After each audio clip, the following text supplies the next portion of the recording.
जी, नमस्कार मित्रों। आप सबका स्वागत है वातायन की प्रवासी संगोष्ठी में, जो हमारा साप्ताहिक कार्यक्रम जब से लॉकडाउन शुरू हुआ है, तब से यह कार्यक्रम चल रहा है। और इसमें हमने अलग-अलग समय, अलग-अलग सप्ताह, अलग-अलग तरह के आयोजन किए हैं। कभी नवोदित रचनाकारों को मंच दिया है, जिन्हें हमें सुनने का अवसर कम मिलता है, हमने उन्हें मंच दिखाया है। जो हमारे बीच नहीं रहे हैं, ऐसे अनेक साहित्यकारों को हमने याद किया है, कुछ संवाद के कार्यक्रम किए हैं। और उसी श्रेणी में आज हम कार्यक्रम कर रहे हैं शेफाली फ्रॉस्ट जी के सम्मान में। एक सशक्त कवयित्री हैं वो यहाँ पर इंग्लैंड में, और जिनसे संवाद करेंगी अचला शर्मा जी। और आज के इस कार्यक्रम को का परिचय कराने के लिए, उसका संचालन करने के लिए तिथि दानी धानी जी को हम लोगों ने निमंत्रित किया था, लेकिन लगता है वो जुड़ नहीं पा रही हैं, मुझे दिख नहीं रही हैं कहीं पर। तो मैं ही कार्यक्रम का परिचय दिए देता हूँ। शेफाली फ्रॉस्ट जी यहाँ की ब्रिटेन में एक श्रेष्ठ रचनाकार हैं, एक नया नाम है ब्रिटेन के में जो हिंदी जगत है। और बहुत कम समय में शेफाली जी ने जो कविता की शिखर है उसको, उस कामयाबी को, उस गहराई को और कविता को बहुत परख समझा है और बड़ा नाम कमाया है। और आपकी एक कृति प्रकाशित हो चुकी है, अभी मैंने देखा, और दूसरी उनकी प्रकाशाधीन है। और शेफाली से बात करेंगी अचला शर्मा जी। अचला शर्मा जी से हम लोग सब परिचित हैं। वो एक श्रेष्ठ रचनाकार हैं, कहानीकार हैं, नाटककार हैं, और बीबीसी हिंदी सेवा में अध्यक्ष के रूप में आपने वर्षों तक काम किया है। तो मैं सीधा मंच सौंपता हूँ अचला शर्मा जी को। अचला जी, आपका स्वागत है। पद्मेश जी, बहुत बहुत धन्यवाद। आप लोगों ने मुझे एक बार फिर इस मंच पर आने का मौका दिया है। और आज चूंकि हम शेफाली की कविताएं सुनेंगे, तो कविताएं सुनने से पहले मैं दो चार बातें अपनी तरफ से कहना चाहती हूँ। शेफाली की कविताएं पढ़ने या सुनने से बहुत पहले मुझे एक शाम गुड़गांव में उनका गाना सुनने का मौका मिला था, और उस दिन से सच मानिए मैं शेफाली की फैन हो गई। क्या ही तो खूबसूरत आवाज है और क्या अदायगी। वो कविताएं भी लिखती हैं, ये मुझे बहुत बाद में जाकर पता चला। और जब उनका पहला संग्रह अभी मैंने देखा, प्रकाशित हुआ, और मैंने पढ़ा, उनके कविता संसार से जब मेरा बाकायदा परिचय हुआ, तो मुझे एक नई शेफाली नजर आई। शेफाली का गाना अगर आपने सुना हो तो आप कहेंगे काश वो गीत लिखती और गुनगुनाती और हमें सुनाती, मगर नहीं, शेफाली कविताएं लिखती हैं, और वो भी बेहद धारदार कविताएं कि पढ़ने वाला जख्मी हो जाए, सोचने पर मजबूर हो जाए और सिर धुने। शेफाली की बहुत सी कविताएं पढ़कर सुनकर उनसे मुझे ऐसा लगा कि शेफाली की कवि दृष्टि एक जीवंत कैमरे की सी है, जिससे मौजूदा दुनिया की कोई भी विडंबना, कोई भी बदसूरती छिपी नहीं रह सकती। ऐसा लगता है कि आप शहर के सबसे व्यस्त राउंड अबाउट पर कहीं खड़े हैं और अपने आसपास की दुनिया के अनगिनत चेहरों को गुजरते हुए, ठिठकते हुए और औंधे मुंह गिरते हुए देखते हैं। सिर्फ देखते नहीं, बल्कि उनकी ऊपरी परतें उधेड़ कर उनके भीतर तक झांक रहे हैं, उनकी धड़कन को सुन रहे हैं। ये कविताएं मानवीय संवेदना की कविताएं हैं। ये कविताएं आम आदमी की तकलीफ की कविताएं हैं। ये कविताएं एक ऐसी सजग कवयित्री की कविताएं हैं जो सामाजिक और राजनीतिक मुद्दों पर टिप्पणी किए बगैर रह नहीं सकती। तो मेरे ख्याल में इतना बहुत है शुरुआत के लिए। शेफाली की कविताएं उनकी ज़बानी सुने तो बाकी बातें फिर और होंगी, कुछ सवाल होंगे। शेफाली। नमस्ते अचला जी, थैंक यू। मतलब आप इतना प्यार देती हैं मुझे, मैं खुद ही अपने आप को पहचान नहीं पाती उस प्यार में कि मैं ही हूँ ये जिसके बारे में बातें हो रही हैं। तो मैं कविता ही पढ़ती हूँ। सब सो गए हैं, सब सो गए हैं, लेकिन वो आदमी जिसका बुढ़ापा समझ नहीं पा रहा, उसका बाप, जिसके कर्रेपन में उसकी माँ का आलिंगन शामिल है, तोड़ता है पत्थर हाथ से पांव से, लपेट रहा है पहाड़ जुबान में अपनी, किर्र किर्र बोलती है धूल दांतों के बीच। क्यों नहीं सो पाता बच्चा उसका रात की खरहरी चारपाई पर? क्या है जो जिंदा रखता है उसका ओर छोर पर, मार डालता है भीतर? वो कौन सा खाना है जिसे खाकर रो रहा है खाली पेट, जैसे उसकी आंख सपनों पर भारी है वाह, और उसकी छाती पर एक खालीपन है दिल के गुजर जाने का। वाह।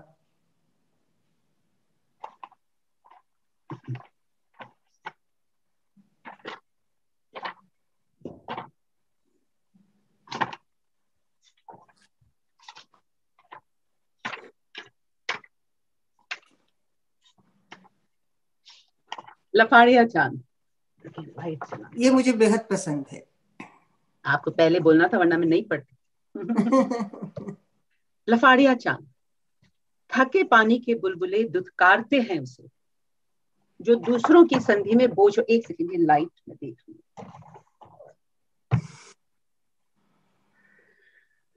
थके पानी के बुलबुले दुत्कारते हैं उसे, जो दूसरों की हर संधि में बोझ हुआ तीसरा सा। सतह की हर झिल्ली लतियाती है उसे, जो फेफड़े की हर धौंक में जकड़े है अब भी। डूबते सूरज का वो अध जला हिस्सा, जिसकी प्रचंडता में ही उसकी शीतलता का मूल था। आसमान से गिरा, हाथ में अटका अपने ही, पृथ्वी के परे तिकोन का तीसरा कोना। वो लफाड़िया, उसे पता है सूरज निकलेगा नहीं कल। क्षितिज के नीचे दिशाओं की हर संधि में पानी बरसेगा। शरीर कई जानवरों के गिरेंगे छपाक, दिशाबद्ध पड़ेंगे सर पर ओलों की तरह तड़ाक।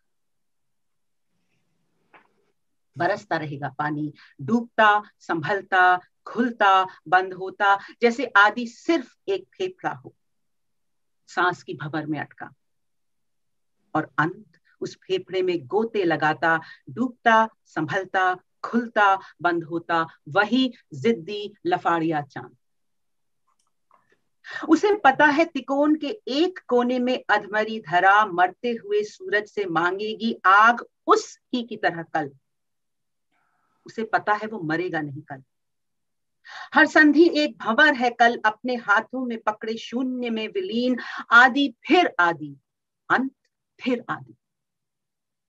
जलते धुएं की राख पिएगा और जिएगा, रिश्ती कीचड़ से लपेटेगा गला और जिएगा। हर बुलबुल सांस पीता समुंदर हो जैसे, हर चिंगारी जिंदाइयत का एहसास। लौट लौट कर आएगा वो, पलट पलट कर निकाला जाएगा वो। लफाड़िया, लतियाया, बेआबरू चांद, वो मरेगा नहीं कल। देखना।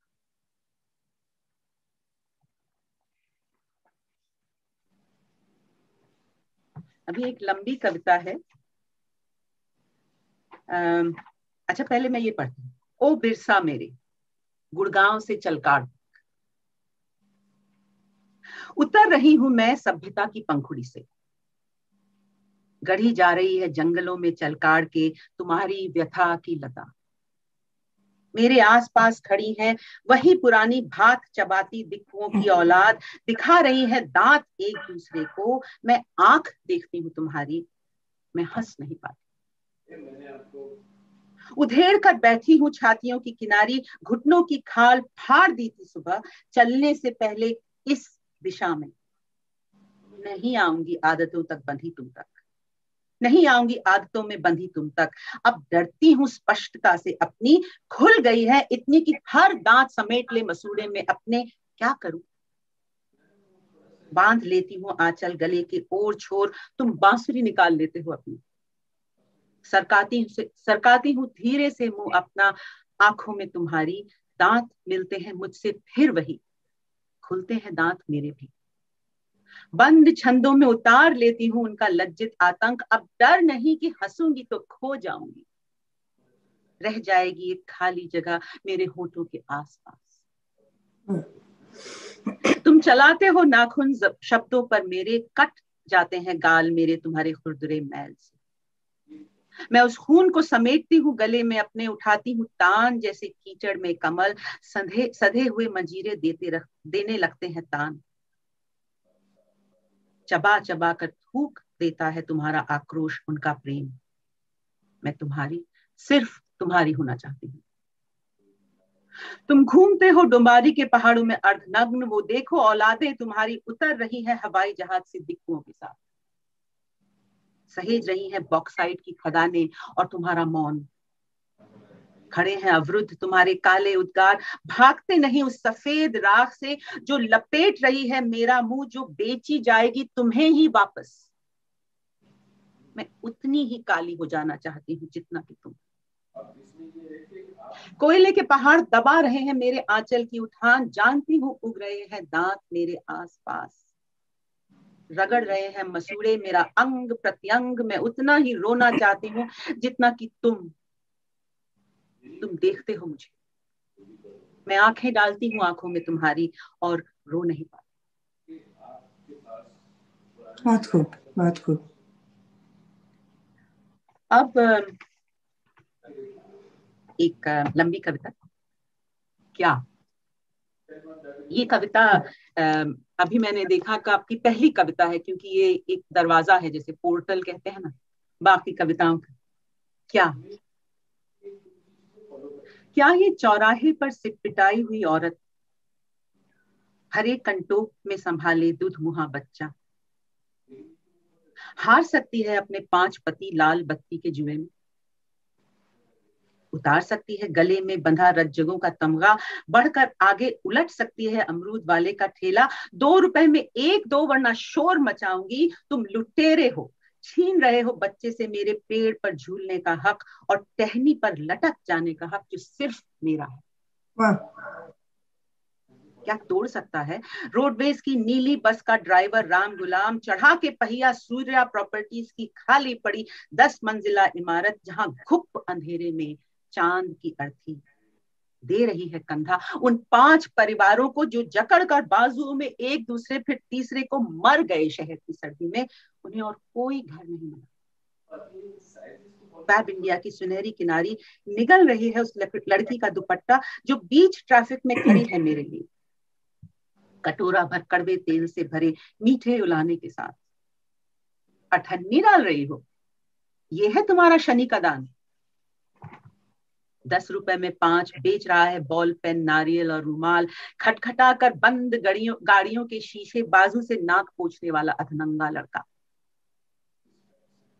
वो सड़क किनारे पैदल चलता 50 पैसे का एक गिलास पानी पीकर कुल्ले करता, तेल लगे बालों में कंघी घुमाता आदमी उतार सकता है धूल से भरा चेहरा जो शहर की गलियों ने उसे बिना पूछे पहनाया?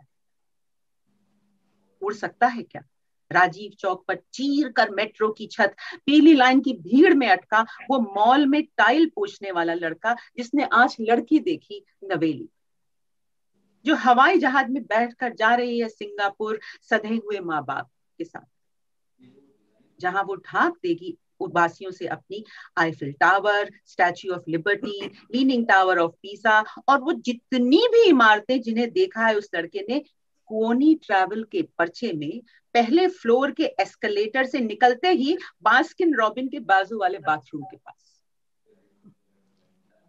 छोटी काली गाड़ी में 40 पार की औरत जो हरी बत्ती के बीचों बीच रिवर्स गियर में निकाल रही है 20 साल में पहली बार। पति की नामुरादी, ससुर का गुस्सा, बिना सिंदूर की मांग, बच्चों की फीस, चावल के दाम। बिफर रहा है कम ख्याली पर उसके वो हरी पट्टी वाले स्वेटर का आदमी। ऑफिस कैब से उगल दिया जाता है जो कॉल सेंटर की सीढ़ियों पर, अंदर और अंदर, नीचे और नीचे, जो हर लंच में बाहर आकर गुमटी पर कॉफी पीता है, शकरकंदी खाता है, ठहाके लगाता है उन पट्टियों पर जो रौंद रौंद कर उसका सीना सिलाई और ऊन से भेजती है चिट्ठी हर महीने की पहली तारीख। बाथरूम की छत धसक गई इस बरसात। ब्लड टेस्ट वाले का उधार भी चुकाना है अब की बार। उतार सकता है कपड़े खुले आसमान तले वो बंगाली रिक्शे वाला जो आगे वाले ऑटो की पीली पिछाड़ी पर देखता है कोका कोला पीती हीरोइन। झटकता है माथे का पसीना बाएं हाथ की मुड़ी उंगली से, एक हाथ से घुमाता टेढ़ा पहिया, दूसरे से उठाता कीचड़ में गिरा मोटा आदमी। तरेड़ती है खटकती आंख टेरलीन की पीली साड़ी में उसकी जोरू। एजी इससे तो गांव क्या बुरा था। वो आदमी मुंह से निकालता हुआ झाग जो खड़ा है हाथ लपेटे उखड़ी दीवार के प्लास्टर से, जिसके शरीर का निचला हिस्सा गीला हो रहा। और जो अब नहीं सोचता कि सड़क पार करती धानी साड़ी वाली औरत उसे देखकर मुंह बिचका रही। कैसे कहे उस बड़ी गाड़ी वाले आदमी से, तेल लगी मुस्कान से तुमने दिल नहीं जीता मेरा। भर दिया बस्ते में मेरे वो ढेर सारा आक्रोश जो काफी था पहनने के लिए कल। आज उतर रहा है सड़कों पर उनींदा। सैकड़ों पहिए की मशक्कत के बाद टेम्पो के पिछवाड़े में, पहिए की रौंद में, कॉफी की दुकान में, शनि के दान में, अमरूद के पेड़ में, मेट्रो की चेन में भीड़ इतनी है, लेकिन आदमी कुल्ला करे की तकरार, प्यार करे कि मन भर सिंदूर डालकर ताकता रहे आसमान। निगल जाता है ये शहर, खिड़की से आंख, दरवाजे से धड़, अकेले ही अकेले, अलग ही अलग। क्या बात, क्या बात। ऐसा मुझे एक शीर्षक इसके लिए और सूझता है, पूंजीवाद वर्सेस आम आदमी। सही पकड़ी है। वाकई बहुत बहुत खूब, बहुत खूब। अगली कविता कुछ सुना रही हैं आप या जैसा आप कहें? अभी मैंने देखा। अच्छा, अभी मैंने देखा। अभी मैंने देखा उस ओर जहां हाथ जोड़े, पैर फैलाए, बाल बिखराए, खड़े हैं सड़क से 23 फीट ऊपर उड़ने की मुद्रा में शांति के दूत। मैंने देखे कुछ बेखबर लोग, चुनावी बूथ के आगे रुके, वो मचा शोर। फूल वालों ने आगे बढ़ पहले बांधा पैरों में उनके, पिटी धुनों पर मरहम लगा, धुला चमकदार गीत। फिर वोट मांगने वाले जुलूस के लिए रास्ते की हर लाल बत्ती बुझा। शुद्ध नस्लों की सलामती के लिए बदल दिए सड़कों के नाम, चौराहे के हर हिस्से पर गश्त लगा। उस ओर जहां कैनॉट प्लेस की ग्रीन बेल्ट पर झंडों की ओट में बदल रहे हैं देश के इश्तिहार, मैंने देखा एक आदमी, चुनावी बूथ से निकला वो मचा शोर। थूक रहे थे पीठ पर उसकी फूल वालों के उल्टे मुंह। उठ रहा था झनकार बीट की तर्ज पर जमीन से 23 फीट ऊपर पुतला उसका। बजा रही थी हॉर्न म्युनिसिपैलिटी की नीली गाड़ी, जिसने जा जाकर आज शहर की सारी नानस्ली जानों को जोड़ा। उनके गले में पहले तो पट्टा डाला, फिर गोली दाग दी। अभी मैंने बहुत खूब, बहुत खूब। शेफाली, इससे पहले कि आपसे और कविताएं सुने, मन में एक सवाल उठता है। एक्चुअली 2 सवाल हैं एक साथ। पहला ये कि कविता आपके लिए क्या है?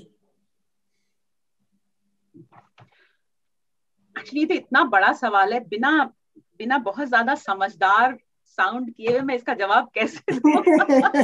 मुझे अपने बारे में बात करने में बहुत मुश्किल होती है। अच्छा जी, मैंने आपको बहुत कविता क्या है आपके लिए? कविता मेरे लिए कविता का रिश्ता, मेरे लिए कविता शायद जीवन में मायने तलाश करने का रास्ता का जरिया है।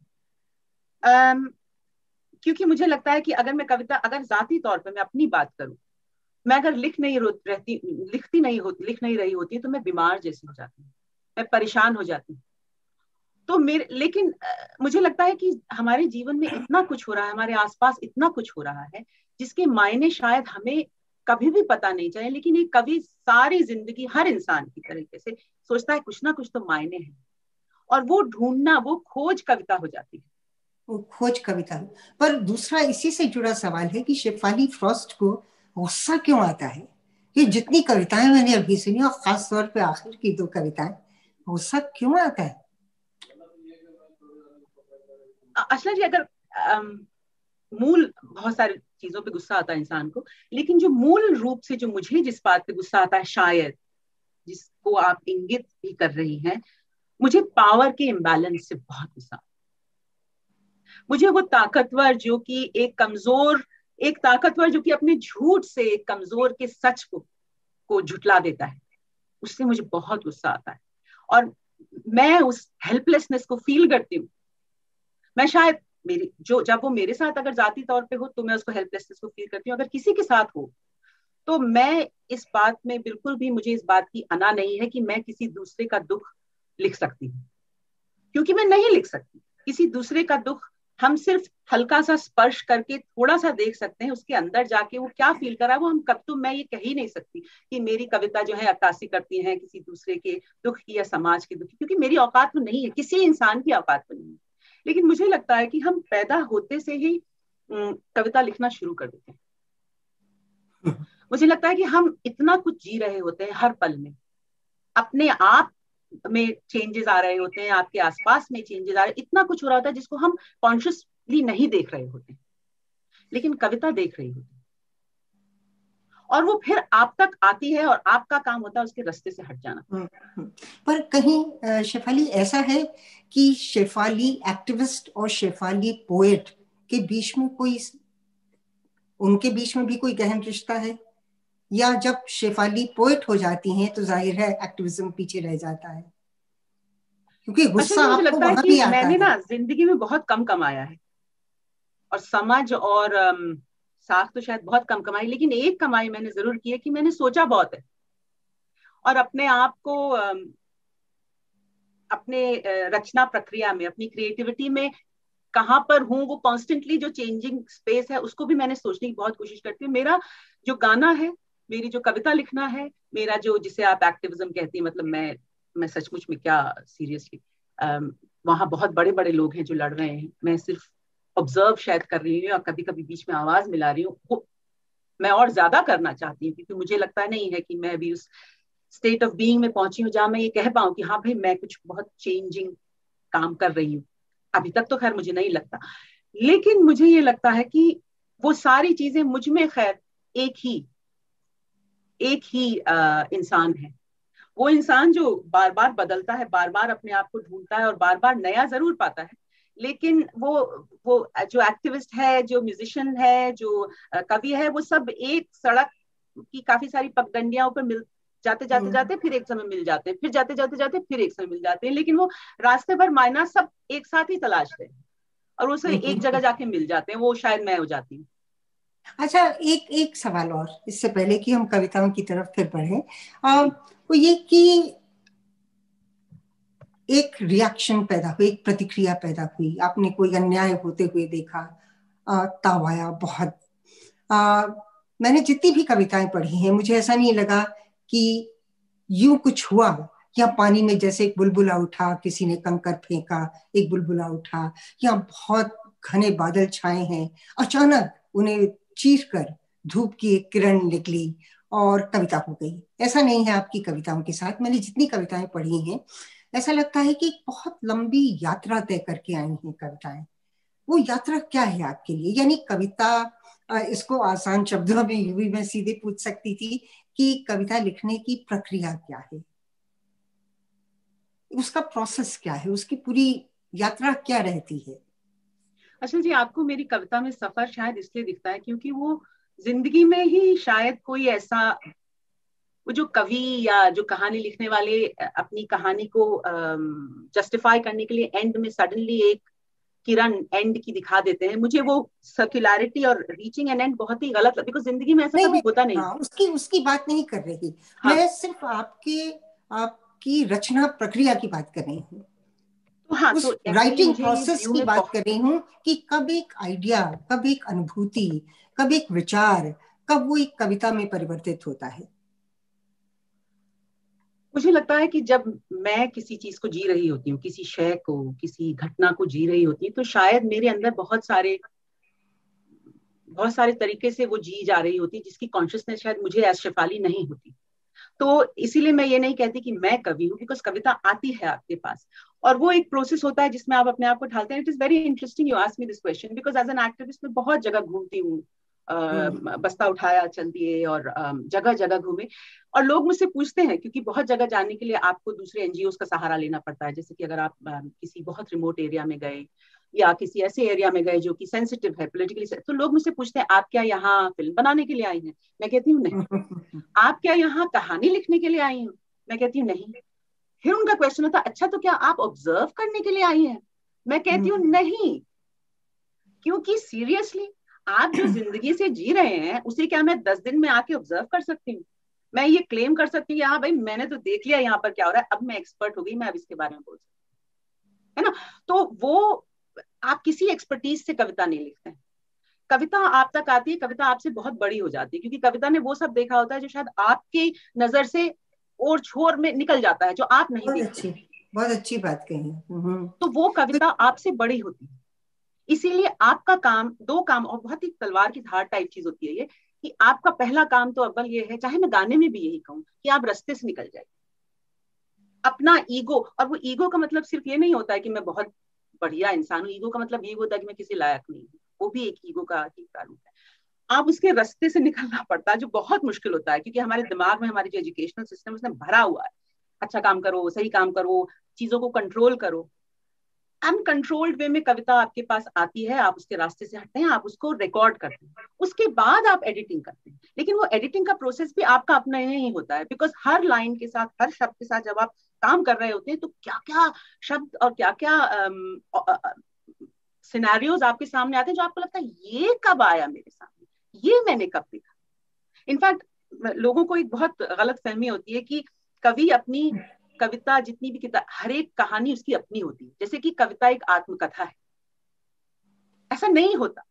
अगर आप कवि को एक मेटा पर्सन माने, जो कि वो है नहीं, तो यू कैन से कि हाँ, वो बहुतों की आत्मकथा जो उसके अंदर कण कण कण कण कण में हो रही, जिसका पता उसे भी नहीं है, वो है। लेकिन आई थिंक एक कविता के लिखने पर भी, एक मैं कविता आपको पढ़ के सुना दूं। जरूर जरूर जरूर। वो एक्चुअली, मैं बन रहा हूं, मेरे घुटने ले जाते हैं या वो रास्ते मुझे बुलाते हैं। मेरे घुटने ले जाते हैं, और घुटने, मेरे घुटने ले जाते हैं या रास्ते मुझे बुलाते हैं। नजर और घुटनों का अपरिमेय संयोग, यही मेरे सर्वत्र का पर्याय है। सच्ची। बंद हो तो मेरी, खुली हो तो तुम्हारी, घुटने के बल मिचमिचाती आंख बिंबों की फिरकनी है। हर बिंब एक विशिष्ट संयोग, हर बिंब एक विशिष्ट संयोग, जुड़ने देता हूं उन्हें, जोड़ता हूं उन्हें। मतलब मेरा काम, जुड़ने देता हूं उन्हें, जोड़ता हूं उन्हें, वे और विशिष्ट हो जाते हैं, मैं और मैं हो जाता हूं। वाह वाह, बहुत अच्छे, बहुत अच्छे। मैं और मैं। कुछ तो होगा बिंब प्रतिबिंब के बीच जो एक एक हरकत पकड़ता है। Now this is the desperate desire to make sense. कुछ तो होगा बिंब प्रतिबिंब के बीच जो एक एक हरकत पकड़ता है, अलभ्य फिरकी नुमा क्षणों की, जो जोड़ता है चुने हुए तारों को, जो बुन रहा है मुझे और शायद तुम्हें। वो मुझ में है, वो मुझ में है कि तुमसे। तुम्हारे पूरे अधूरे हाथ खींचते हैं मुझे अपनी ओर, मैं आंख खोलकर अलग हो जाता हूं। कुछ छोड़ देता है मुझे, कुछ और भी है जो दूर जाने नहीं देता तुमसे। मैं फिर हाथ पकड़ता हूं तुम्हारा, रास्ता ढूंढता हूं घर का, तुम्हारे पास है जो, लेकिन तुमसे बहुत अलग। वाह वाह वाह वाह, बहुत अच्छे, बहुत अच्छे। कोई एक कविता और सुनाइए, फिर आगे, फिर मैं आपकी एक कविता सुनाऊंगी। हाँ प्लीज, हाँ। एक जो उतरती है खदान से, कोयले के कपड़े पहन, झनकाती हुई पैर में खाली कनस्तर। दूसरी आसमान के कोटर से हवा सी अंधी, पांव रखते ही धरा पर टूट जाती है जो। शंकु के विचार सी, झींगुर की खंखार सी, जुबान तीसरी की चाटती है मुझे। जुबान तीसरी की चाटती है मुझे, भर लेती है शब्द मेरे सूखे अक्षरों में अपने। मेरी नमी को पीती है गट गट गट। संधियों से हमारी फिर उड़ती है रुक रुक, संधियों से हमारी फिर उड़ती है रुक रुक। खदानों के आसमान पर सलेटी कहानी, एक था राजा एक थी रानी। बहुत खूब, बहुत खूब। शेफाली, अब तक हम सब ने आपकी वो कविताएं सुनी जो या तो पॉलिटिकल कविताएं हैं, सामाजिक सरोकारों की कविताएं हैं, लेकिन मुझे मालूम है कि आपकी बहुत सी कविताएं हैं जो सिर्फ नितांत भाव अनुभूति जन्य है, यूं कहूं अंतर संबंधों की कविताएं हैं। एक छोटी सी कविता मुझे याद आती है, मेरे सामने है, आप कहें तो मैं सुनाऊं, उसके बाद आप सुनाइएगा। ये कविता है रात। रात। थके पैरों को मनहूस थके पैरों का मनहूस रुकना, कितनी चुप्पी है मेरी सरहद में। थके पैरों का मनहूस रुकना, कितनी चुप्पी है मेरी सरहद में। इस बंद कमरे में जो भूल चुकी हूं वह भी है भाप की तरह। सुबह के बटते ही चुके साए में रोकूंगी नहीं शरीर। सुनती थरथराती सांस लेती, सुनती थरथराती सांस लेती, मेरे मरने में मृत्यु दुखती है मेरी। मेरे मरने में मृत्यु दुखती है मेरी। पलकों पर भारी है सन्नाटा आभास का, आज भी नहीं आए तुम शोर बनकर। पलकों पर भारी है सन्नाटा आभास का, आज भी नहीं आए तुम शोर बनकर। क्या खूब, क्या खूब, बहुत अच्छे। शेफाली, अब इसी तरह की कुछ कविताएं आप सुनाइए। ये कविता एक्चुअली मेरे काम में पॉलिटिक्स इसलिए भी होती है, मुझे लगता है हर एक चीज पॉलिटिकल है। मैं इस समय आपसे बात कर रही हूँ, ये भी पॉलिटिकल है। There are political reasons. Everything is I'm wearing blue is political. इस पर मुझे बाद में भी कुछ कहना है। जी। बढ़ती लड़की,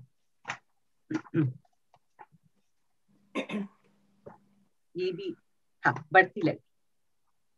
भरे हुए पानी को फिर पीती गीली मिट्टी,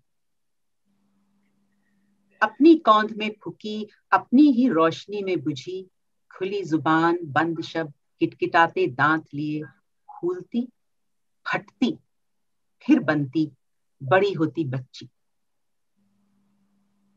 नुक्कड़ पर मरे जानवर की गंध सी मंदिर की हर घंटी में बजती है उसकी आस। चाह चलती है घुटने तले, रुके तलवे से चाटती है आसमान। सबकी आंखों में चुभती है, इठला के चलती है सड़क पर वो बढ़ती लड़की।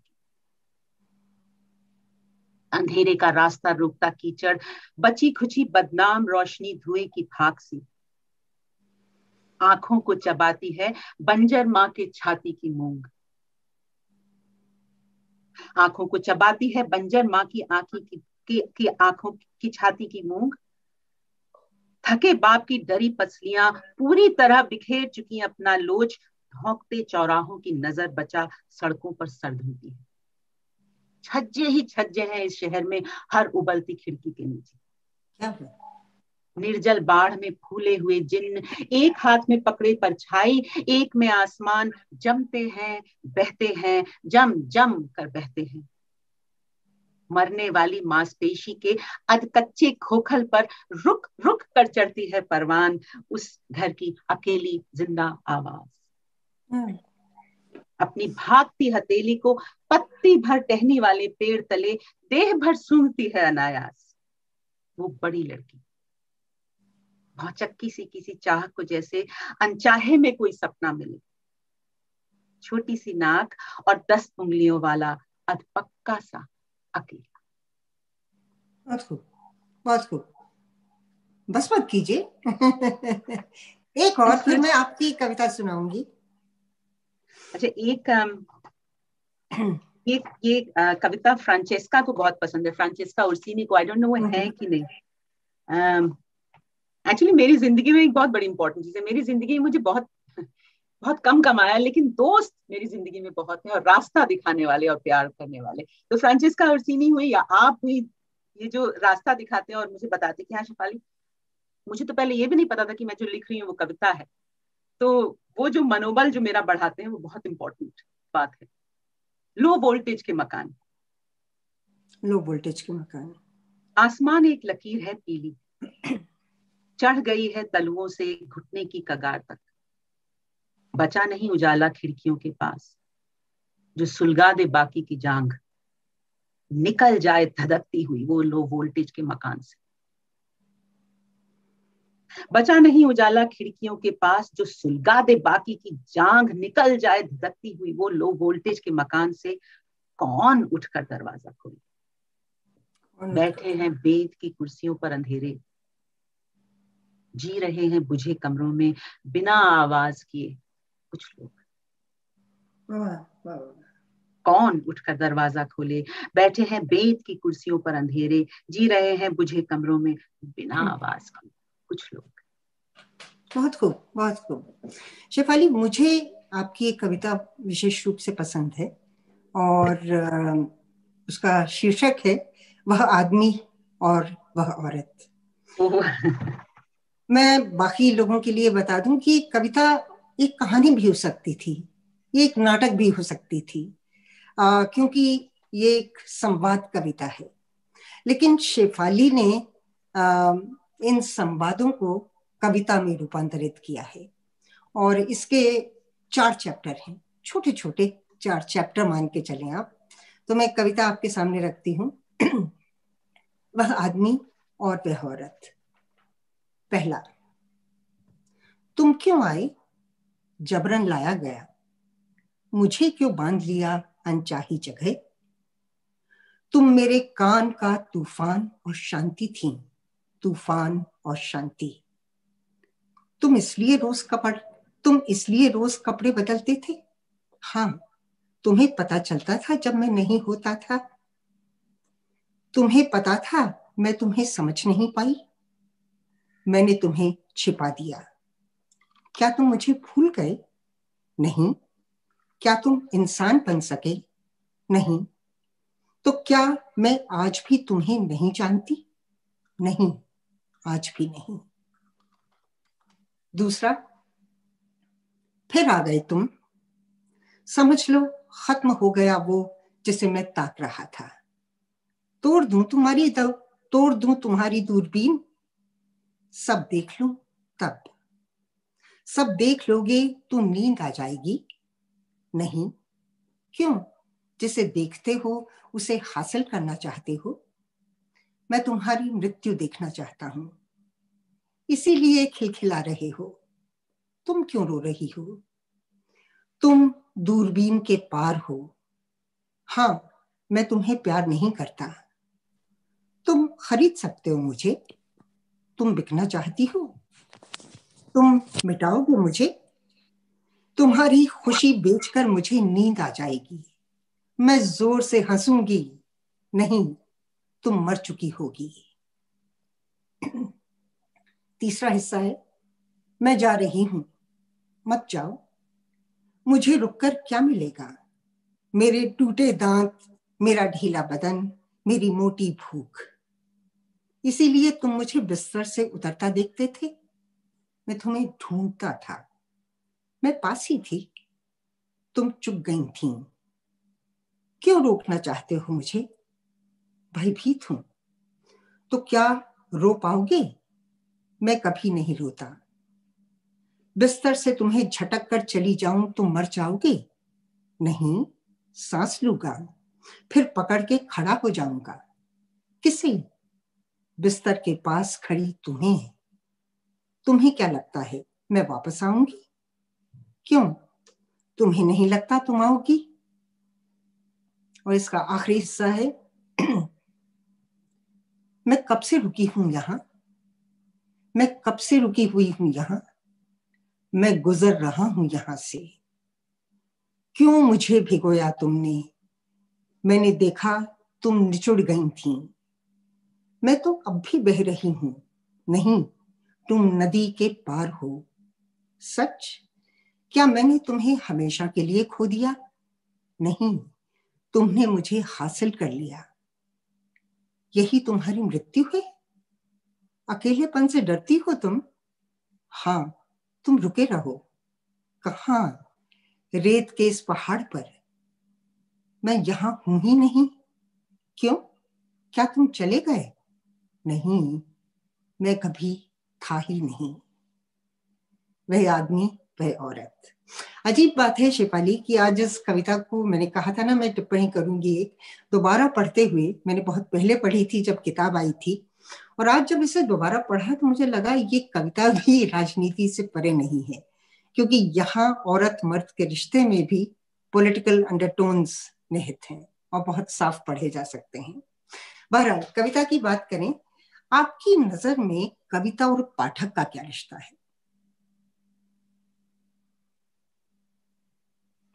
शेफाली? म्यूट है शेफाली, आप म्यूट कर ले अपने आप को। ये बहुत कठिन सवाल है, क्योंकि मैं इस सवाल से चाहे ना जूझूं, लेकिन लोग मुझे बार बार मंगेश डबराल जी से। मैं पहले इस सवाल का संदर्भ बता दूं, क्योंकि ये कविता मैंने अभी पढ़ी। अब हो सकता है कि मैं इसे कविता मानती हूँ, आपने इसे कविता के रूप में लिखा है, पाठक हो सकता है इसे कविता न माने। मैं पर फिर भी अगर इसके रूप को छोड़ भी दें तो एक कविता और एक पाठक का क्या रिश्ता आप मानती हैं? अच्छा जी, ये मेरा बहुत अपना विचार है कि कवि पढ़ने वाले के लिए कविता नहीं लिखता, और अगर लिखता है तो वो या तो एडवर्टाइजिंग है या वो नारेबाजी है, अव्वल। दूसरा, कविता तो कभी भी नहीं लिखता।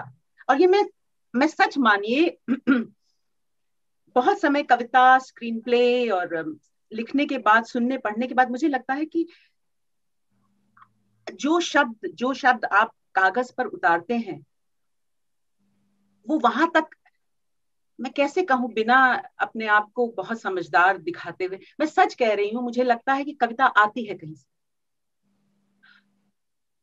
जैसे मैंने कहा कि पैदा होते से ही आप कविता शायद लिखना शुरू करते हैं, क्योंकि कविता लिखी जा रही है जो कि आपके आसपास हो रहा है, जिसे आप देख भी नहीं पा रहे हैं, लेकिन आप उसे कैसे कह सकते हैं, सबकॉन्शियस, अनकॉन्शियस या कविता। आपने लिख दी, इंसान कवि, आपकी कविता छप गई, आप ये नहीं चाहेंगे कि जो पढ़े उसे पसंद करे, उसे समझे। हालांकि कविता तो इंटरप्रिटेशन की चीज है, बिल्कुल जैसे एक एब्स्ट्रैक्ट पेंटिंग इंटरप्रिटेशन की बात है, उसी तरह कविता भी मैं ये समझती हूँ कि एक पाठक के रूप में जब आप कविता पढ़ते हैं तो ये आप उसे किस रूप में ग्रहण करते हैं ये आप पर है। लेकिन जो लिखने वाला है, जो कवि है, वो जब कविता, कहानी और दूसरी विधाओं में बहुत अंतर है। कविता बहुत ही सूक्ष्म है, कविता मूर्त न होकर ज्यादा अमूर्त है, तो इसलिए उसका पाठक के साथ या श्रोता के साथ जो रिश्ता है वो भी एक अमूर्त रिश्ता है, मैं ये समझती हूँ। लेकिन वो रिश्ता कहीं तो मूर्त होता है। वो मूर्त तब होता है जब पाठक उसे ग्रहण करता है, जब उसे समझने की कोशिश करता है। तो आपका अब तक का अनुभव जो रहा उसकी बात करें, क्योंकि सवाल मुश्किल है, मुझे पता है। मुझसे लोग कहते हैं कि शेफाली तुम आसान कविता क्यों नहीं लिखती, लेकिन मुझे लगता है कि, और खासकर क्योंकि अभी मैं उर्दू अदब को भी बहुत समझने की कोशिश कर रही हूँ, मुझे लगता है कविता का काम नहीं है जनमानस के लोगों का काम है कविता तक आना। कवि का काम ये नहीं है कि वो बैठ के वो लिखे जो लोगों को समझ में आएगा, क्योंकि कविता का काम है लोगों को आगे ले जाना। हर क्रिएटिव एक्ट का काम है अक्कासी करना और ले जाना, जो कि उससे करवाया जाता है। आप सर्वेंट होते हैं कविता के। तो वहां पर अगर आप लोगों के ये मेरा बड़ा झगड़ा होता है कभी कि शेफाली आसान लिखो, शेफाली आसान लिखो। भाई, अगर मैं वही लिखूंगी जो आप सुनना चाहते हैं, तो फिर जो है वो कौन लिखेगा? वो तो कवि का काम है वो करना कि जो उससे करवाया जा रहा है। उसके बाद फिर लोगों का काम है उस तक आना। ये जरूर है कि आप जब कविता आपके पास आती है तब आप उसके ऊपर, उसकी स्ट्रक्चर पे काम करते हैं, उसकी रीडेबिलिटी पे काम जरूर करते हैं, लेकिन आप ये सोच के, मेरे ख्याल से तो ये सोच के नहीं लिखा जा सकता कि कोई पाठक इसे पढ़ेगा तो वो उसको वो समझेगा जो कि आप कहना चाहते हैं, क्योंकि ऐसे भी कविता जब आपने लिख दी उसके बाद फिर वो कविता आपकी नहीं हो जाती, वो सार्वजनिक हो जाती। और कविता के साथ एक बहुत बड़ी बात ये भी है कि कविता सिर्फ वो काली इबारत नहीं होती, वो अक्षर नहीं होती जो कि एक पन्ने पे लिखे गए। कविता का जो क्षेत्र है, उस कविता के उस सफेद कागज के, हल्के पीले पड़ते कागज के बीच भी स्थित होती है ना। तो वो सफेद कागज, वो हल्का पीला पड़ता कागज भी कविता है, और उसमें वो पढ़ने वाला आता है, उसमें वो पढ़ाने वाला भी आता है। तो कविता तो इतनी विस्तृत है कि उसमें समझाने का काम किया है। और दूसरी बात एक ये भी है कि हम हमेशा कविता को बौद्धिक रूप से समझने की कोशिश करते हैं। कविता बौद्धिक रूप से समझने की चीज है, लेकिन एक महसूस की जाने वाली भी चीज है। जरूरी नहीं है, मैं अभी इस समय मेरा जो तीसरा जो कलेक्शन में लिख रही हूँ वो अंग्रेजी में है, तो उसमें बहुत सारी बातें, जाहिर है क्योंकि मैं हिंदुस्तान से आती हूँ, एक जगह से आती हूँ, तो बहुत सारे मेरे इन्फ्लुएंसेस वहां के हैं। लेकिन मैं हर एक चीज अगर एक्सप्लेन करूंगी किसी इंग्लिश स्पीकिंग ऑडियंस के लिए, तो फिर तो वो, like I said, it's advertising, it's a dictionary. नहीं, तो वो मैं करती नहीं। कविता एक्सप्लेन करने की विधा है ही नहीं। कभी कभी वो सिर्फ महसूस करने की विधा और कभी कभी वो समझने की विधा है। लेकिन आप, मेरे ख्याल से पाठक उसका भी वो एक बड़ा प्रोसेस होता है, जो बहुत प्यारा प्रोसेस होता है। क्योंकि मैं अभी उर्दू अदब की पाठक हूँ, तो मैं समझती हूँ कि अगर मैं एज अ पाठक, as a reader of poem आपको बताऊं, तो मुझे बड़ा अच्छा लगता है कि मैं धीरे धीरे धीरे किसी शेर के अंदर जाती हूँ, मुझे उसकी परतें खुलती दिखती हैं। और मुझे सिर्फ वो शायद जैसे मजाज पढ़ रही हूँ तो मुझे मजाज ही नहीं दिखते उसमें, मुझे मजाज का दौर नजर आता है। मुझे मुझे मुझे जो शायद जरूरी नहीं है मजाज हर लाइन में वो कह रहे हो जो कि मैं समझ रही हूँ, लेकिन मुझे उनसे आगे दिखता है हर एक। तो पाठक जो है लिखने वाले से बड़ा होता है, लेकिन पाठक को लिखने वाले से बड़ा समझ के लिखने वाले से ये नहीं दरियाफ्त करना चाहिए कि भाई वो लिखो जो मुझे समझ में आए। अच्छा शेफाली, मैं ज्यादा सवाल नहीं करूंगी, बस आखिरी सवाल करती हूँ, उसके बाद में आपको कुछ कविताएं सुनानी और कुछ फरमाइशी कविताएं भी सुनानी है औरों की फरमाइश पर। मैं आखिरी सवाल मेरा, अब आपका पहला संग्रह भी आ गया, कविता संग्रह, दूसरा आने वाला है हिंदी का, और अंग्रेजी का तो आएगा ही ये। अब तक जो कविताएं आपने लिखी, आपके आसपास बहुत से लोगों ने पढ़ी होंगी, छपी हैं, कुछ प्रतिक्रियाएं आई होंगी, अब तक सबसे कड़ी आलोचना या सबसे बड़ी प्रशंसा आपको कहाँ से मिली? सबसे कड़ी आलोचना शायद मैंने ही अपनी की थी।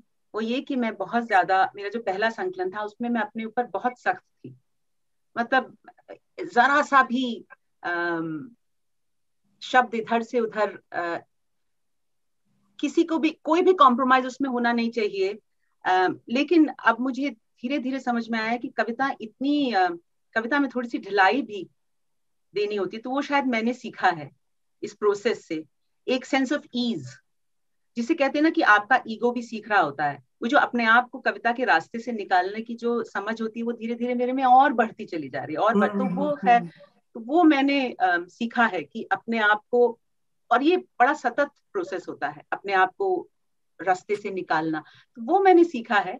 सबसे अच्छी तारीफ शायद मंगलेश डबराल साहब जो थे, तो सबसे पहले मैंने उन्हीं को अपनी कविता दिखाई, क्योंकि मैंने अभी कहा ना कि मुझे पता ही नहीं था कि मैं कविता लिख रही हूँ, जैसे अभी आपने ये पढ़ी कविता, तो अब ये क्या है। तो मेरे पास मंगलेश जी का फोन नंबर था, मैं जानती नहीं थी, पता नहीं उनके किसी संग्रह से मुझे मिला, तो मैंने मंगलेश जी को फोन किया, नमस्ते मंगलेश जी, मैं शेफाली हूँ, मैं आपकी कविताएं पढ़ती हूँ और मैं आपसे मिलना चाहती हूँ, मैंने ये कविताएं लिखी हैं। तो मंगलेश जी इतने प्यारे इंसान थे, उन्होंने कहा मिलो। और फिर वो मिले और हम ये बंगाली मार्केट के पास मिले थे। मैं आपको बताऊं, एक एक करके वो मेरी कविताएं सुनते चले जा रहे थे और फिर एकदम चौंक के बोले, शेफाली ये तो मुक्तिबोधियन कविताएं हैं, शेफाली ये तो एक बहुत सीरियस कवि लिख रहा है। बहुत बहुत अच्छी बात। मुझे लगा कि मुझे कोई कवि कह रहा है और मुझे कोई सीरियस कवि कह रहा है। इसी आइडेंटिटी इतनी तरल चीज होती है, हम जिंदगी भर अपने आप को खोजते हुए भागते हैं और सडनली मंगलेश जी जैसा कोई इंसान आपको बोलते ये तो बड़ी सीरियस कवि करता। हालांकि मुझे लगता है कि जो है उसके बाद जो फिर उन्होंने उसको छापना शुरू किया, तो वो मेरे लिए बहुत इम्पोर्टेंट, वो मैंने आपको कहा ना कि मेरी जिंदगी में मुझे बहुत अच्छे अच्छे लोग मिले, मेरी सचमुच में किस्मत बहुत अच्छी रही है। बहुत अच्छी बात आपने। और मंगलेश जी ने जो आपसे कहा, मैं उस वक्त जब मुझे आपकी वो कविता क्यों पसंद है, लफाड़िया चांद, वो इसलिए भी पसंद है कि मैंने जब पढ़ी तो मुझे वाकई अपने प्रिय कवि मुक्तिबोध याद आए। उनकी एक कविता है, पता नहीं आपने पढ़ी या नहीं, चांद का मुंह टेढ़ा है, और मुझे वो कविता पढ़ते हुए वाकई उनकी लंबी कविता याद आई, चांद का मुंह टेढ़ा है। मुक्तिबोध को समझना बड़ा मुश्किल काम है, मुक्तिबोध के पाठकों के लिए तो, और प्रशंसकों के लिए, क्योंकि उसका किस रूप में उसे परिभाषित करें, किस रूप में समझें, ये वाकई एक जटिल प्रक्रिया है। और शेफाली, आप इसी रास्ते पे चलेंगी तो ऐसा ना हो कि पाठक कम हो जाए पर कविताएं आप बहुत अच्छी लिखती हैं, और मैं चाहती हूँ कि आपकी अच्छी कविताएं कुछ और लोग भी फरमाइश करें और सुने जिन्होंने पढ़ी हैं, और आपसे जो और सवाल हैं लोगों के वो भी सामने आए। मैंने तो छोटे मोटे 2-4 सवाल इसलिए पूछ लिए ताकि गेंद दूसरे पाले में जाए और लोग इस मौके को गंवाएं नहीं, इसका फायदा उठा सके। तो पद्मेश जी। जी जी, मैं यहाँ पर हूँ और अभी तो मैं शेफाली जी की रचनाओं में इतना डूबा हूँ और ऐसा लग रहा है कि जैसे एक चलचित्र सामने चलता रहता है और शेफाली जी पर्दे के पीछे से दुनिया देख रही हैं और उनको अभिव्यक्त कर रही हैं। और अचला जी, आपने जिस प्रकार से प्रश्न किए यहाँ पर, मैं चाहता हूँ कि यही प्रश्न आपके साथ भी किए जाएं और आपकी कविताओं को भी इसी प्रकार जिस प्रकार से एक कवि से, एक रचनाकार से प्रश्नों का चयन आपने किया है और वो बहुत श्रेष्ठ था और आज कार्यक्रम भी बहुत श्रेष्ठ रहा।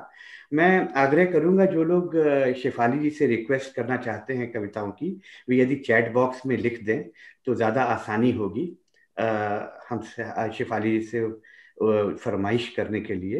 और उसके साथ ही मैं बताता चलूं कि आज बड़ा सौभाग्य है कि दुनिया भर से लोग हमारे साथ जुड़े हुए हैं। अमेरिका से अनूप भार्गव जी हैं, ट्रिनिडाद से आशा मूर जी हैं, सिंगापुर से आराधना श्रीवास्तव जी हैं और भारत से भी बहुत लोग जुड़े हुए हैं। और जब तक कोई फरमाइश आती है तब तक मैं विशेष टिप्पणी के लिए हमारे भारत यहाँ पर इंग्लैंड में भारतीय मूल के सांसद वीरेंद्र शर्मा जी उपस्थित हैं। मैं आग्रह करूंगा वीरेंद्र जी, आप कुछ अपनी विशेष टिप्पणी दें आज के इस कार्यक्रम के ऊपर। वीरेंद्र जी, आपका स्वागत है। Padmesh ji, thank you very much. पहले तो मैं माफी चाहता हूँ, कुछ लेट ज्वाइन कर सका, तो अर्चना जी के जो अर्ली क्वेश्चंस थे वो मिस कर गया और शेफाली जी का जो रिस्पांस था वो भी मिस किया। लेकिन इनकी एक बात मुझे बहुत अच्छी लगी और मेरे जैसा जो इस फील्ड में बहुत रुचि तो रखता है लेकिन समझता कम था, तो शेफाली जी का ये रिस्पांस एक कवि और उनको पढ़ने वालों का रिश्ता क्या है,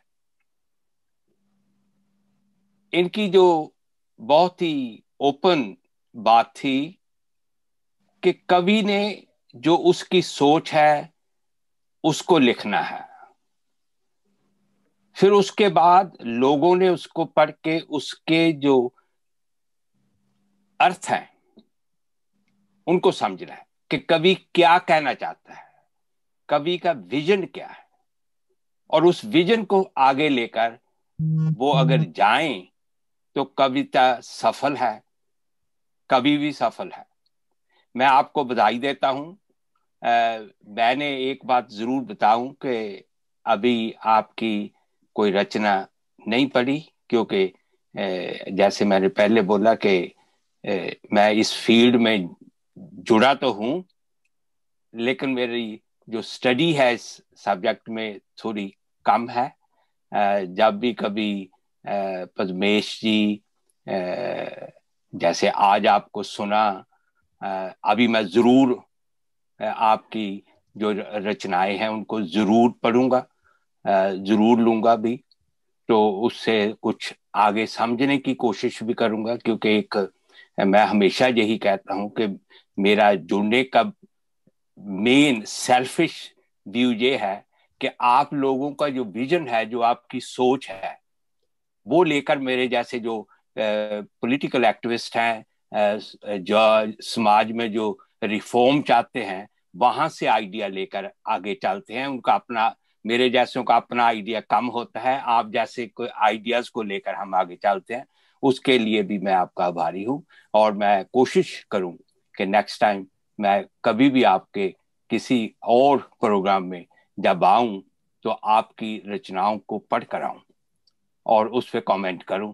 आज के जो भी जितना भी मैं सुन सका उससे बहुत प्रभावित होने के बाद आपका शुक्रिया करता हूं। अर्चना जी का तो उनका तो अपना ही स्टाइल है लोगों को इंटरव्यू करने का, सवाल पुट करने का और उनका जवाब लेने का, इसलिए उनका भी बहुत बहुत आभारी हूँ।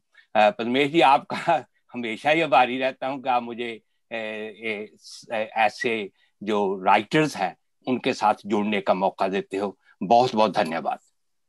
बहुत बहुत धन्यवाद वीरेंद्र जी। और हमें तो ऐसा लगता है कि हम जो लेखक हैं और कवि हैं उनका प्रतिनिधित्व आप करते हैं यहाँ ब्रिटिश पार्लियामेंट। और आज जिस प्रकार से पॉलिटिकल कविताओं की, राजनीतिक कविताओं की चर्चा हुई है, तो शेफाली को भी प्रतिनिधि नहीं मिल गया है पार्लियामेंट में, उस बातों को, संवेदनाओं को, भावनाओं तक वहां तक पहुंचाने के लिए बहुत बहुत धन्यवाद वीरेंद्र जी। शेफाली जी, कोई ऐसी फरमाइश तो नहीं आई है किसी है? एक मेरे चौराहे में गांव, एक वो भी सुना दीजिए, जंगलों के मृत प्रसव। मेरे चौराहे में गांव, ये एक हाँ। अभी आई है, कौन से पन्ने? भी वही मेरे चौराहे में गांव, इसके भी, ये तो अचला जी को पढ़नी चाहिए थी। 3 सेक्शंस हैं इसके। आरा मुगल सराय बागमती एक्सप्रेस, भूल आया प्लेटफार्म पर वो, पानी से भरी सुराही, भारी बक्सा, हरा होल्डॉल, गुजरती जा रही है गठरी पकड़े महतारी की सुबकती हुई बड़बड़, पसरती जा रही है कानों में उसके लाल पीली रेल।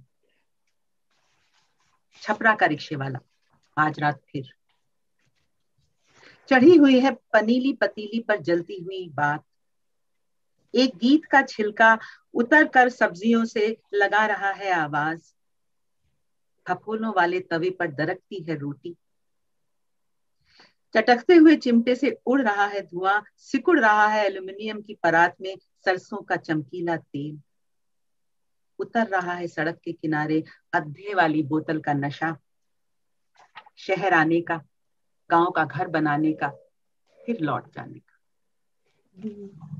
मालदा का रिक्शे वाला, वो अधूरा तो था नहीं जो पूरा होने का इंतजार करता। मरा हुआ रिक्शे वाला, सेक्टर 46 का कितना लोग, वो जिसका सुंदर नाम नहीं है कोई, 20 रुपया सवारी से कर रहा है तकरार, मुड़े हुए नोट से निकाल रहा है सड़ा हुआ टेप, पोंछ रहा है माथा गमछे के पसीने से, वो जो रोटी के नाम पर अब भी उबल रहा है, नमक के दाम पर अब भी पिघल रहा है, शहर की सड़कों में आवाज बनकर उड़ गया है, 10 मिनट हुए ब्लू लाइन के पहिए में मुड़ गया है। शहर की सड़कों में आवाज बनकर उड़ गया है, 10 मिनट हुए ब्लू लाइन के पहिए में मुड़ गया है। वो जिसका सुंदर अंत नहीं है कोई, उस रिक्शे वाले पर पसर के बैठा है चौड़ा आदमी, फैल रहा है खून जैसा आगोश में उसके, कर रहा है इसरार, अरे चलो भी, अभी मरे कहाँ कहलाते हो तुम। बहुत खूब। जंगलों का मृत प्रसव, ये दिव्या जी ये सिर्फ आप ही पूछ सकती थी, ये जो कविता है मेरी शायद ही किसी ने सुनी हो, पढ़ी जरूर होगी। जंगलों के मृत प्रसव, नियमगिरी से स्मार्ट सिटी तक,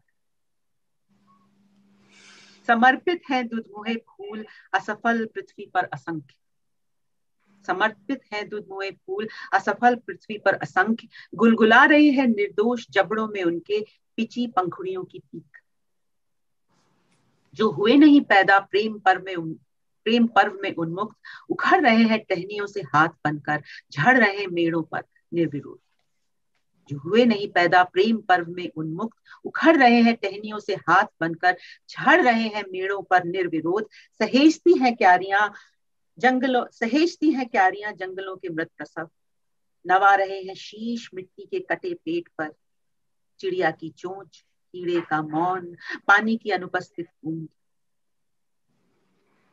सहेजती हैं क्यारियां जंगलों के मृत प्रसव, नवा रहे हैं शीश मिट्टी के कटे पेट पर, चिड़िया की चोंच, कीड़े का मौन, पानी की अनुपस्थित बूंद, खोलता है खुला अंग लकड़हारे का उन्माद में पिपासु रक्त बीज, उबलते वीर्य कोश में एक पेड़ था, कहाँ गया। बहुत अच्छे, बहुत अच्छे, बहुत खूब। तो अब सारी एक फरमाइश आप पूरी कर दें या मैं कर दूं, आप ही की तरफ से, मोटी औरत। हाँ प्लीज अचला जी पढ़ दें इसे। वक्त कितना है पद्मेश जी ये बता दीजिए। इसको अंतिम कविता कर लेते हैं। ठीक है, ये शेफाली की फरमाइश थी कि मैं इसे जरूर पढ़ूं, तो कोशिश करती हूँ। मोटी औरत, जिसकी गर्दन बट रही है टल्कम पाउडर की लकीरों से, कलफ लगी हरी साड़ी में लिपटी, पोंछती है पसीना चेहरे का फाउंडेशन में घुला, खरीदती है सड़क से सूती रुमाल 10 रुपए में 4, वह मोटी औरत जिसे नहीं पता कब लड़की से आंटी, आंटी से माताजी हो गई।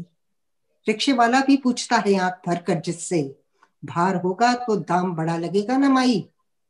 जिसके टखनों में कालक है घिसी हुई पाजेब की, छिपाती है बिवाई छितरी हुई चप्पल में डॉक्टर शोल की, वह मोटी औरत जिसने पान मसाला खाना शुरू नहीं किया अब तक, गुड़गांव शहर में मॉल के बाहर कर रही है इंतजार जवान बेटी का, जिसे ले जाकर अंदर सचता हुआ देखेगी अपने आप से बिल्कुल अलग। जिसे थोड़े ही समय के लिए घर में रुक जाना था, जिसके बढ़ते बच्चों को अंग्रेजी मीडियम की पढ़ाई में डूब जाना था, फिर उसे भी कहीं सपने की राह निकल जाना था, वह मोटी औरत जिसके काम करना बंद कर चुके अंग उगल रहे हैं आग, 50 साल की उम्र तक उसे निचोड़ लेने के बाद लौटती है टाइल लगे ठंडे फर्श पर, ग्रुप हाउसिंग के मकान में हर दोपहर अकेली काम वाली के चले जाने के बाद।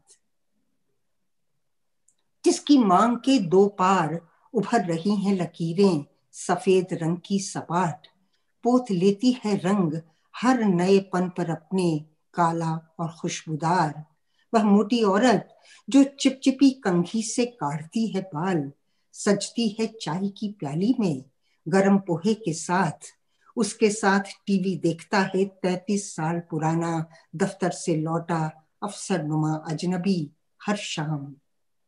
जिसकी हिलती खाल पर खिंच गए हैं लसड़ती उम्र के नाखून, जो कपड़े उतारती है दरवाजे के पीछे अपनी ही नजर बचाकर हर रात, वह मोटी औरत देती है अपनापन उस चुने हुए अजनबी को, बत्ती बुझाकर धुली चादर में छुपाकर मांगे जाने पर कभी कभार, वह मोटी औरत।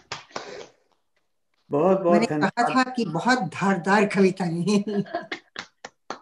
बहुत बहुत धन्यवाद बहुत जी, बहुत बहुत धन्यवाद शेफाली जी। और आज जैसे मैंने कहा कि दुनिया भर से लोग जुड़े हुए हैं, इससे पहले कि मैं मीरा कौशिक जी को निमंत्रित करूं औपचारिक धन्यवाद और आभार के लिए, हमारे साथ भारत से एक श्रेष्ठ रचनाकार नीलिमा आधार डालमिया जी जुड़ी हुई हैं, जो अभी कुछ समय पहले सीक्रेट डायरीज ऑफ कस्तूरबा लेकर इंग्लैंड आई थी हमारे निमंत्रण पे। मैं आग्रह करूंगा नीलिमा जी से कि आप 2 शब्द कुछ टिप्पणी कहना चाहें तो आपका स्वागत है नीलिमा जी। थैंक यू पद्मेश जी। शिफाली और अचला जी के इतने खूबसूरत कविताएं पढ़ने के बाद मैं क्या टिप्पणी करूं। अब ये कहिएगा कि गुड़ में गोबर मिला दिया, मेरी आवाज सुन के सब लोग कहेंगे, लेकिन मैं ये बता नहीं सकती कि मैं कितनी खुश हूँ आज इस प्रोग्राम में आके। और आपने, मैंने वीडियो ऑफ कर रखा था, फिर भी आपने कहा कि नीलिमा जी आपसे मैं कुछ पूछूंगा, तो इतने खूबसूरत समा के बाद मैं बस यही 2 लाइनें पढ़ देती हूँ।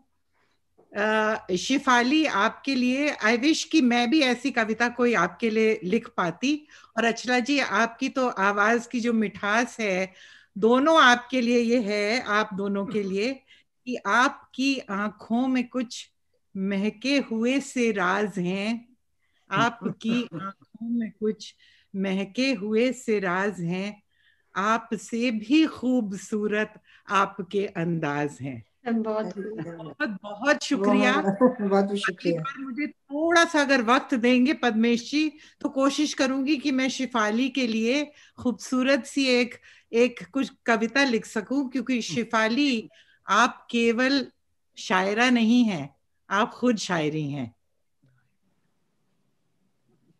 Thank you very much Padmesh ji. Thank you Shifali. Achala ji, thank you very much. Thank you.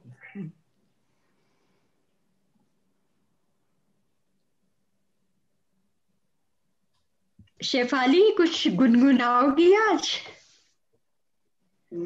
अपनी पसंद का कुछ भी, 2 लाइनें। दिव्या जी, ये आपने ना बड़ी दुखती रग पर हाथ रख दिया। ये तो ये वो दुखती रग है जिसको लेकर मैं कई बार सवाल उठा चुकी हूँ कि भाई तुम होना क्या चाहती हो। मैं आपको सच में बताऊं, मैं गाना इसलिए नहीं गाऊंगी क्योंकि जब लोग गाना सुन लेते हैं मेरा, तो वो नहीं समझते कि भाई तुम कविता भी लिख सकती हो। और कविता सुनते तो मैं किसी भी, जब मैं किसी भी कविता के प्रायोजन में, तो मैं गाती ही नहीं हूँ कि नहीं मैं पहले कवि हूँ। तो नहीं नहीं, इसलिए आज आप शेफाली मुझे की गाने को ना कविताएं कहें। सुनने का ही दिन है, ये मंच कविताओं का है, तो कविता ही रहने दें। मैं एक कविता पढ़ देती हूँ आपके लिए, हाँ, थैंक अगर यू। आप चाहें जाने से पहले। ये कविता भी जो हम जिसकी मैं बात कर रही हूँ अपने आप में कि कवि होता कौन है, कविता का कवि और कवि का कविता के सामने वजूद क्या है, उसके ही बारे में कविता है ये। इसका नाम है नंगा बच्चा। जब कुछ नहीं था तब आते थे सैलाब, जब कुछ नहीं था तब आते थे सैलाब, अटक फैल बिखर जाता था पन्ने के ठीक बीच, कलम के वजूद से वकार, बिखरा अनगढ़ आबाद, मैं हूं का अहंकार। आज वो है अंत की शांति, आदि के आभास के बीच, भीगे कागज में लिपटा झुरझुरी लेता नंगा बच्चा, बिना कपड़े, हाशिए की उंगली पकड़, निडर अनिडर, स्थित अस्थित। आज वो है अंत की शांति, आदि के आभास के बीच, भीगे कागज में लिपटा, अंत की शांति आदि के आभास के बीच, भीगे कागज में लिपटा झुरझुरी लेता नंगा बच्चा, बिना कपड़े, हाशिए की उंगली पकड़, निडर अनिडर, स्थित अस्थित। जाती हुई लहरों को निहारता, अटक फैल पर अनिच्य। पन्ना बिल्कुल खाली है, धुला धुला साफ, उफनते पानियों के अक्स खुली आंखों पर छाया छोड़ते हैं, बढ़ जाते हैं। नंगा बच्चा बिना कपड़े खुली आंखों से दुनिया छोड़ देता है। कलम वजूद है, वजूद कलम, अटक फैल अनगढ़ आबाद, पन्ने को सरसराता है अब भी कभी, मैं हूं भी या नहीं का अचकचाया अहंकार। सैलाब की अदबाकी लहरें अब भी गुदगुदाती हैं उसके पैर। नंगा बच्चा बिना कपड़े खाली आंखों में फिर नहाता है एक बार। सैलाब की अदबाकी लहरें अब भी गुदगुदाती हैं उसके पैर। नंगा बच्चा बिना कपड़े खाली आंखों में फिर नहाता है एक बार, हाशिए की झुरझुराती उंगली छोड़ देता है, कुछ नहीं लिखता। बहुत सुंदर, बहुत सुंदर, बहुत। अब हम समय की सीमा को देखते हुए कार्यक्रम को समापन की ओर ले जा रहे हैं। बहुत बहुत आभार अचला जी और शेफाली जी, और औपचारिक धन्यवाद के लिए मैं मीरा कौशिक जी को निमंत्रित करता हूं इस घोषणा के साथ, सूचना के साथ कि अगले सप्ताह यही यूके टाइम 3 बजे और भारतीय समय 8:30 बजे इसी जूम लिंक पर हम फिर मिलेंगे और वातायन की साप्ताहिक संगोष्ठी में जवाहर कर्नावट जी से संवाद करेंगे अनिल शर्मा जोशी जी, 2 हिंदी के विश्व में दिग्गज हैं दोनों। उनके साथ मुलाकात होगी और हम लोग देखेंगे हिंदी के क्षेत्र में क्या काम हो रहे हैं। और साथ में कल आप लोग भूलिएगा नहीं, वैश्विक हिंदी परिवार का जो हमारा साप्ताहिक कार्यक्रम चलता है हर रविवार को यूके समय 12:30 बजे, उसमें भी आप जुड़िएगा। कल पद्मश्री गणेश एन देवी जी के साथ संवाद का कार्यक्रम है। इसके साथ ही विश्व में हिंदी की विदेशी भाषाओं के रूप में मानक पाठ्यक्रम पर चर्चा होगी। इन शब्दों के साथ मैं निमंत्रित करता हूँ मीरा कौशिक जी, आप आए। धन्यवाद पद्मेश जी। प्रिय अचला जी, वीरेंद्र जी, मेरी शिक्षिका उमा मल्होत्रा जी, जिन्हें मैं देख रही हूँ आज यहाँ हमारे साथ पधारी हैं, अनूप जी, डॉक्टर के, परवेज जी, आप भी छुप के देख रहे हैं, तितीक्षा, नीलिमा जी, और देश विदेश से पधारे सभी सुधीजन।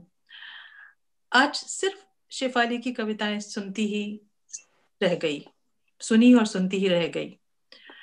बिंबों की फिरकनी, सोच के प्रतिबिंबों से समृद्ध शेफाली देश विदेश के दृश्यों के धारदार कोलाज बना हमें चमत्कृत करती रही। जीवन के मायने तलाशती शेफाली का सफर अपनी प्रचंडता में शीतलता बरसाता रहा, अपने सोए हुए दुखों को स्पर्श करता हमें प्रेरित करता रहा। आज एक्टिविस्ट और कवित्री शेफाली के व्यक्तित्व की कई तहें खुली, कई पगडंडियां जो एक जगह से मिलकर हमें उस जगह पहुंचाती रहीं जो उनका आज है, समृद्ध और धारदार। भले ही उनका कवि कर्म उनका नितांत व्यक्तिगत और निजी हो, मंगलेश डबराल जी के शब्दों में वह मुक्तिबोधियन संभावनाओं को छूता है। कुछ समय पहले दिल्ली में फिल्मकार सईद मिर्जा ने एक दिन मुझसे पूछा, क्या आप शेफाली फ्रॉस्ट से मिली हैं? बहुत ही ज़हीन लड़की है, बहुत ही अच्छी वर्कर है, न जाने कब शेफाली आपने उनके साथ काम किया। शेफाली लेखिका हैं, गायिका हैं, चिंतक हैं, नीलिमा जी के शब्दों में कविता है, लेकिन स्वयं अपनी संभावनाओं से इतनी अनछुई हैं और बहुत सख्त हैं अपने ही शब्दों में कि हम सब दम साधे देखेंगे कि आगे क्या होता है। अचला जी, आपका धन्यवाद इस गोष्ठी को सजाने के लिए। आपके सम्मान में मैंने अपना दुपट्टा बदल लिया है। अब आप जैसा दुपट्टा पहनकर मैं आपको जो है सलाम करती हूँ। आप मेरी नायिका हैं। तो आप सबको, दिव्या जी, मेरी और वातायन की सभी सदस्यों की ओर से धन्यवाद। अगले सप्ताह आप सब पधारें हमारे साथ और जुड़े रहें।